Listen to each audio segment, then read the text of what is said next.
আসসালামু আলাইকুম। আমি Mohammad Abdur Rahim, Saint Xavier's high school, Khulna. Online ক্লাসে তোমাদের স্বাগতম। আজকে আমি বাংলা প্রথম পত্রের অষ্টম শ্রেণীর বাবুরের মাহাত্ম্য এই কবিতাটি ক্লাস নেব। বাবুরের মাহাত্ম্য,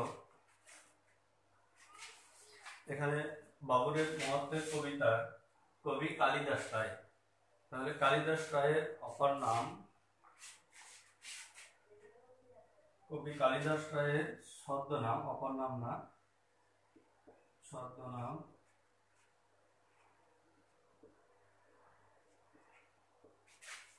কবি শেখর। এটা তোমরা লিখে রাখতে পারো, কবি শেখর। কালিদাস রায় পশ্চিমবঙ্গের বর্ধমান জেলার পড়ই গ্রামে 1889 খ্রিস্টাব্দে জন্মগ্রহণ করেন। বিদ্যালয়ের শিক্ষকতাকে তিনি আদর্শ এবং পেশা হিসেবে গ্রহণ করছিলেন।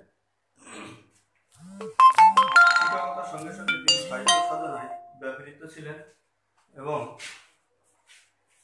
তিনি তার কবিতায় আরবি ফার্সি শব্দের সার্থক প্রয়োগ করেছেন। কবি হিসেবে স্বীকৃতি স্বরূপ তিনি কবি শেখর উপাধিতে ভূষিত হন। তার মানে এই যে তার কবি শেখর উপাধিতে ভূষিত করা হয়। তাছাড়া তার কিছু কাব্যগ্রন্থ কিশোরয়, কর্ণপুর, বল্লভী, ঋতুমঙ্গল, তারপরে খুদকোড়া, রসকদম্ব, বৈকালী আর পূর্ণাহুতি। তাহলে এখান থেকে আমাদের যে কর্ণপুর, কিশোরয়, ঋতুমঙ্গল, এই কয়টা আমাদের মনে রাখতে হবে, কারণ এখান থেকে এই যে চারটা ইম্পর্টেন্ট বেশি, এটা তোমাদের পরীক্ষায় আসে। তাহলে আমাদের যে এখানে কাব্যগ্রন্থ আছে কিশোরয়, কর্ণপুর, বল্লভী, ঋতুমঙ্গল, খুদকোড়া, রসকদম্ব, বৈকালী, পূর্ণাহুতি, তাহলে আমাদের এইগুলা বিশেষ করে মনে রাখতে হবে। এছাড়া কালিদাস রায় তিনি 1975 খ্রিস্টাব্দে মৃত্যুবরণ করেন। তাহলে আমাদের এখানে ইম্পর্টেন্ট, কালিদাস রায়ের যে ছদ্মনাম সেটা হচ্ছে কবি শেখর, মানে উপাধি নাম ওই ছদ্মনামই। বাবুরের মাহাত্ম্য, এখানে আমাদের মূলত বাবুরের মাহাত্ম্য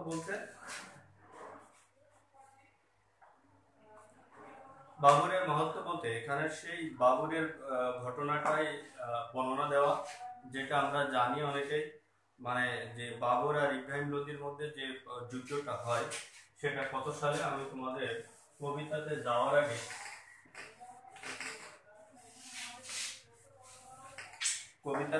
আগে কিছু এখান থেকে যেগুলো জানতে হবে।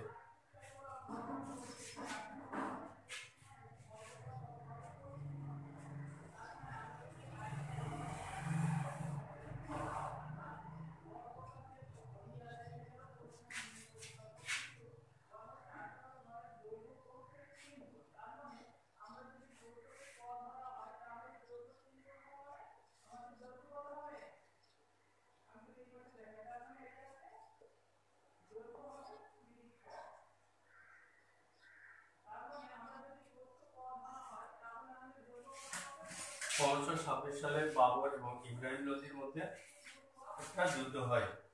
তারপরে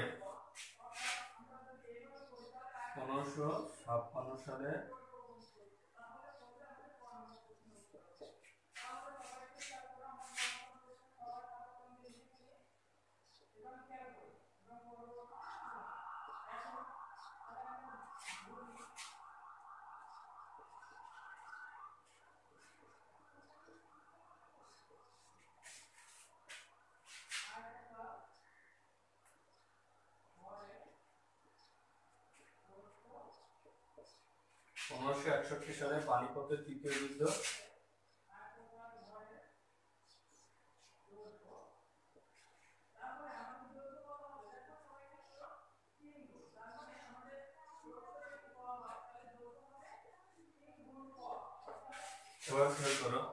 এটা তোমরা বইয়ে লিখে রাখবা। 1526 সালে পানিপথের প্রথম যুদ্ধ এবং কার কার মধ্যে সংঘটিত হয়? বাবর এবং ইব্রাহিম লোদির মধ্যে। আর 1556 সালে পানিপথের দ্বিতীয় যুদ্ধ, এটা বৈরাম খান এবং হুমায়ুনের মধ্যে সংঘটিত হয় আর 1761 সালে পানিপথের তৃতীয় যুদ্ধ আহমদ শাহ আবদালি এবং মারাঠি। তাহলে এখানে পানিপথ একটা জায়গার নাম। কলকাতার ভাগীরথী মানে নদীর তীরে এই যে পানিপথটার নাম, পানিপথ বলতে এখানে পানিপথ না, পানিপথ একটা জায়গার নাম, সেটা হচ্ছে কলকাতার ভাগীরথী নদীর তীরে অবস্থিত। আর এই পানিপথের প্রথম যুদ্ধ, দ্বিতীয় যুদ্ধ, তৃতীয় যুদ্ধ, যেহেতু এখানে বাবরের ঘটনা আছে, এই যে বাবরের যে ঘটনাটা এখানে আমরা পাবো, এই জন্য এটা তোমাদের জানতে হবে। পানিপথের প্রথম যুদ্ধ, দ্বিতীয় যুদ্ধ, তৃতীয় যুদ্ধ। তাহলে প্রথম যুদ্ধ কত সালে হয়েছিল? 1526 সালে। দ্বিতীয় যুদ্ধ হয়েছিল পানিপথের 1556 সালে। আর 1761 সালে হয় পানিপথের তৃতীয় যুদ্ধ। তাহলে কার কার মধ্যে সংঘটিত হয়? বাবর আর ইব্রাহিম লোদির মধ্যে। এখানে যে বাবরের মহত্ব, বাবরের ঘটনাগুলো উল্লেখ করা আছে, এই জন্য আমাদের এই পানিপথের যুদ্ধগুলো জানতে হবে। তাহলে পানিপথটা কি? পানিপথ একটা জায়গার নাম, পশ্চিম ভারতের হরিয়ানা রাজ্যের পানিপথ জেলার একটি অংশ। এটাও তোমরা লিখে রাখতে পারো, পশ্চিম ভারতের হরিয়ানা রাজ্যের পানিপথ জেলার একটি অংশ। তাহলে এখানে এবার দেখো কবিতাটা, পাঠান বাদশাহ লোদি, তার মানে এই যে লোদি, ইব্রাহিম লোদি, পাঠান বাদশাহ লোদি পানিপথ হত দখল করিয়া দিল্লির শাহী গদি দেখিলেও বাবুর এ জয় তাহার ফাঁকি। তার মানে তার যে দিল্লির পাঠান ইব্রাহিম লোদি যখন এটা দখল করলে দেখলো যে আসলে এই যুদ্ধটা কিছু না, ফাঁকি শুধু। ভারত যাদের তাদেরই জিনিতে এখনো রয়েছে বাকি। মানে ভারতের জায়গা দখল করছে, কিন্তু ভারতীয়দের চিনিতে তাদের এখনো চিনা হয়নি ভারতীয়দের। গর্জে উঠিল সংগ্রাম সিং, জিনেছ মুসলমান, মানে জিনেছ বলতে জেনেছ মুসলমান, জয় বলিব না এ দেহে রহিতে প্রাণ, লহে লুণ্ঠিত ধন, দেশে ফিরে যাও নতুবা মুঘল রাজপুতে দাও রণ। তার মানে এখানে রণ বলতে যুদ্ধ। গর্জে উঠিল সংগ্রাম সিং, তাহলে গর্জে উঠিল কে? সংগ্রাম সিং গর্জে উঠিল, এ দেহে রহিতে প্রাণ, মানে দেহ যে প্রাণ থাকতে আমি কি করব? লোহে লুণ্ঠিত ধন, দেশে ফিরে যাও তবুও মুঘল রাজপুতে দাও রণ, মানে দেহ প্রাণ থাকতে আমি এই যে যুদ্ধ, এই সবকিছু লুট করে নিয়ে যেতে দিব না। তারপরে দেশে ফিরে যাও নতুবা মুঘল রাজপুতে দাও রণ, খানুয়ার প্রান্তরে সেই সিংহরা পতন হইলে বীর বাবুরের করে মানে কি? এখানে কর তো হাত, কার হাতে? তাহলে বাবুরের হাতে। এ বিজয় তার স্বপ্ন অতীত যেন তার দৈব বলে, দৈব বল বলতে আকস্মিক সৌভাগ্য। তাহলে এই যে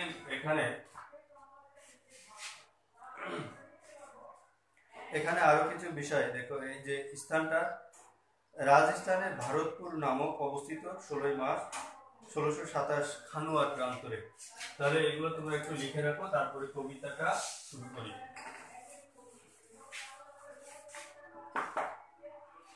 তাহলে এখানে যে পানিপথটা আগে লিখে রাখো, পানিপথটা কি?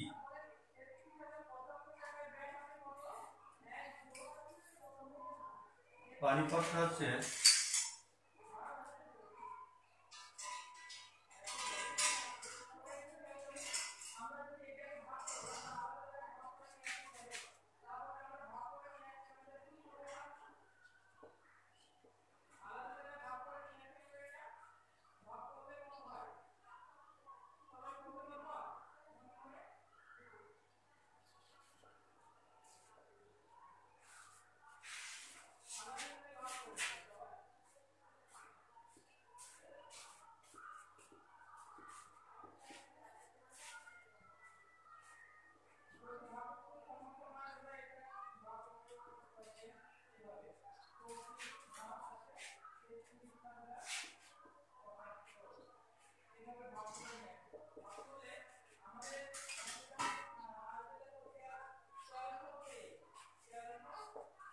তাহলে এর আগে আমরা পানিপথের প্রথম যুদ্ধ, দ্বিতীয় যুদ্ধ, তৃতীয় যুদ্ধ জানাচ্ছি। আর পানিপথটা কি? পানিপথ বললে পানির পথ না, পানি একটা স্থানের নাম। এরপরে আরেকটা দেখো, এটাও লিখে রাখবা, রাজস্থানের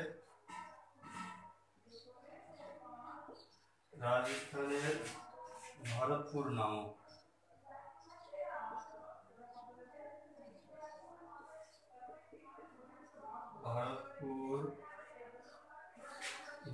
অবস্থিত।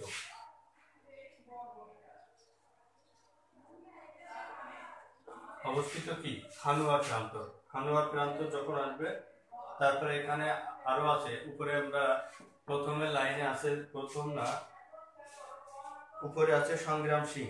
এই সংগ্রাম সিংটা কি আসলে? রাণা সংগ্রাম সিং, এটা সংগ্রাম সিং এর পুরো নাম। তাহলে সংগ্রাম সিং এর পুরো নামটা কি?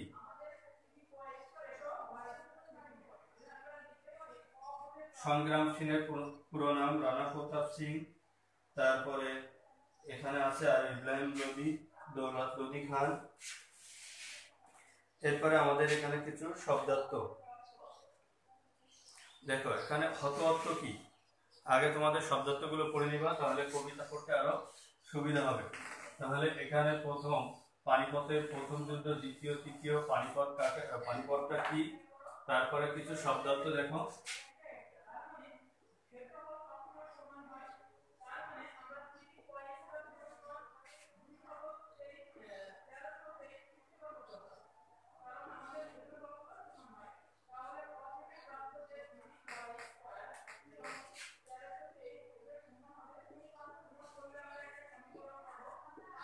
হত অর্থ নিহিত।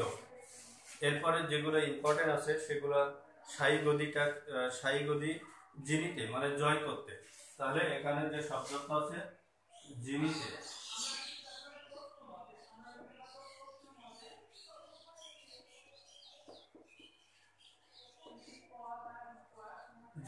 জয় করতে। এরপরে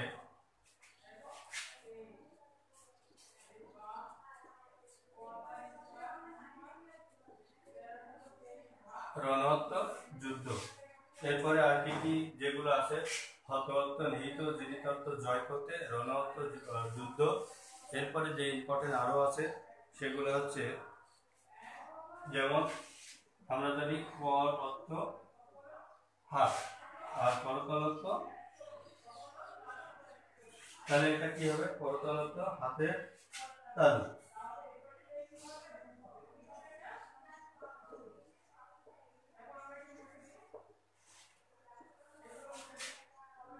এরপরে প্রান্তরত্ব কি? প্রান্তরত্ব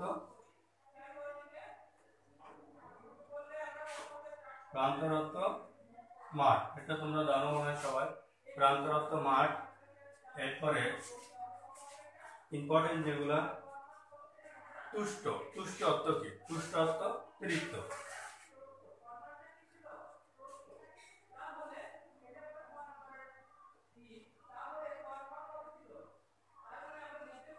তুষ্ট অর্থ তৃপ্ত। এরপরে দেখো,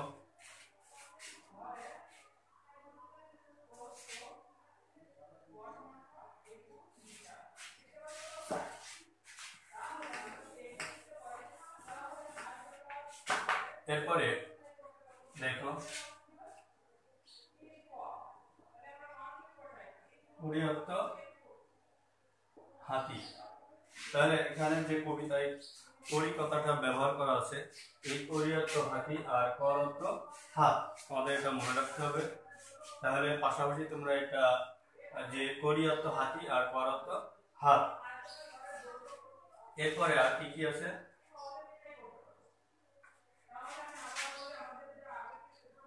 মসনদ অর্থ সিংহাসন।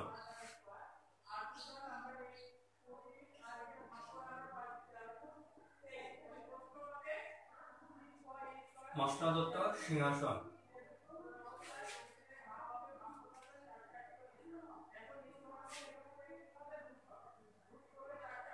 আমরা জানি গুপ্ত অর্থ লুকানো। আর কৃপান অর্থ কি?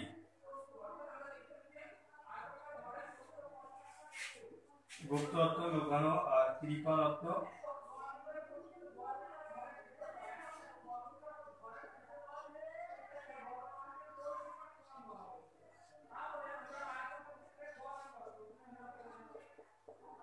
তাহলে কৃপাণত্ব তলোয়ার। বসুধা,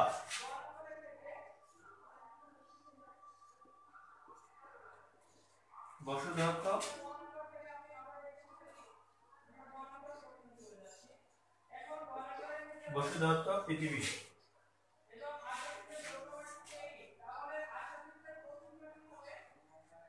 ঘাতকত্ব হত্যাকারী, ঘাতক।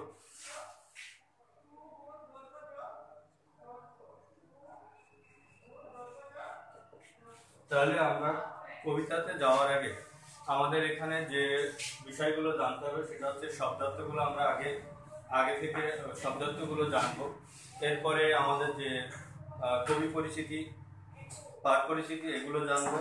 তাহলে এখানে আমাদের যে শব্দার্থগুলো আছে, হত অর্থ নিহত, তারপরে যেমন কিছু কিছু শব্দ আছে, পরিয়ত্ত হাতি, পরত্ব হাত, মসনদত্ত সিংহাসন, গুপ্ত কৃপান মানে কৃপানত্ব তলোয়ার, তারপরে বসুদত্ত পৃথিবী, ঘাতকত্ব হত্যাকারী। এছাড়াও আরো কিছু আছে। তারপরে প্রান্তের অর্থ মাঠ। এইগুলো আমাদের আগে জেনে নিতে হবে।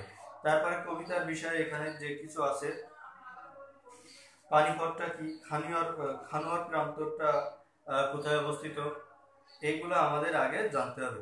তারপরে এখানে রণবীর চৌহানকে, ইব্রাহিম লোদিকে, বাবরের মহত্বের যে গল্পের ভিতরে চৌহান বংশ দেওয়া আছে এগুলো জানতে হবে। তারপরে এখানে রণত্ব কি, তুষ্টত্ব কি, প্রতিরোধত্ব কি। প্রতিরোধত্ব